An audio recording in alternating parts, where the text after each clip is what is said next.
Chapter 10 page number 243 question number 10 x degree y degree और z degree ये मिल करके क्या बना रहे हैं 3 एंगल्स एक स्ट्रेट लाइन के ऊपर। जबकि फर्स्ट क्वेश्चन में हमें दिया गया है वाई डिग्री जो बराबर है बताया है कि ये इसके बराबर है एक्स डिग्री और जेड डिग्री, यानी इस वाई की जगह जो हम वैल्यूज़ लिखेंगे उसमें वाई की जगह हम ये दो वैल्यूज़ या इन दो की जगह हम वाई लिख सकते हैं और मालूम भी हमें वाई की वैल्यू करनी है।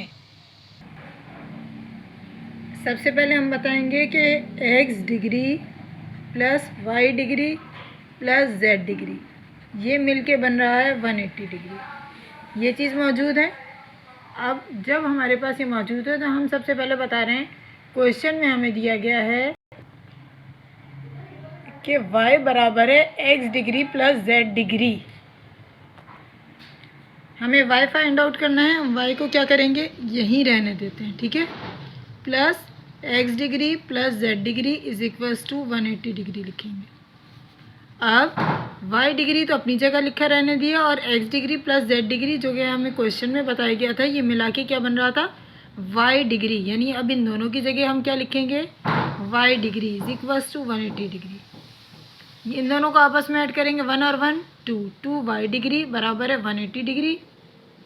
इसी तरह आ गया यहाँ पे आपके पास y डिग्री बराबर है 180 डिग्री अपनी जगह रहने दिया। 2 यहाँ मल्टीप्लाई हो रहा है, यहाँ आके क्या हो गया डिवाइड। 2 1 ज़ा 2 2 9 ज़ा 18 एंड 0। तो y डिग्री आपके पास क्या निकल के आया 90 डिग्री। अब हम क्वेश्चन बी पे आते हैं। क्वेश्चन बी है हमारे पास, अगर x डिग्री y डिग्री और y डिग्री z डिग्री के बराबर है यानी तीनों इक्विवेलेंट है, हमें मालूम करना है z। सबसे पहले हम बताएंगे x degree plus y degree plus z degree मिलके बन रहा है 180 डिग्री और यहाँ बताएंगे x डिग्री बराबर है y डिग्री बराबर है z डिग्री।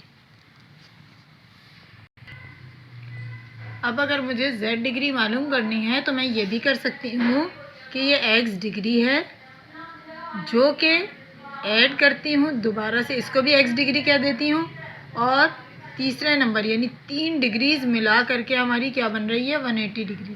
3 डिग्रीज मिल के क्या बन रही है 180 डिग्री। x x x तीनों को ऐड किया तो क्या आ जाएगा 3x डिग्री और ये 180 डिग्री अपनी जगह रहा। 3 यहाँ मल्टीप्लाई हो रहा है, वहाँ जाके क्या हो जाएगा डिवाइड। 3 1 ज़ा 3 3 6 ज़ा 18 and 0। x degree is equals to 60, यानी तीनों मिला के कितनी हो जाएगी 3 एंगल बनेंगे 60 60 60। तो आप गौर से देखें 62 ज़ार 120 और 63 ज़ार 180 बन जाएंगे ना। ये समझ लीजिए एक एंगल ये भी 60 का बनेगा, एक ये भी 60, ये भी 60 है, ये भी 60 और ये भी 60 है। ये चीज़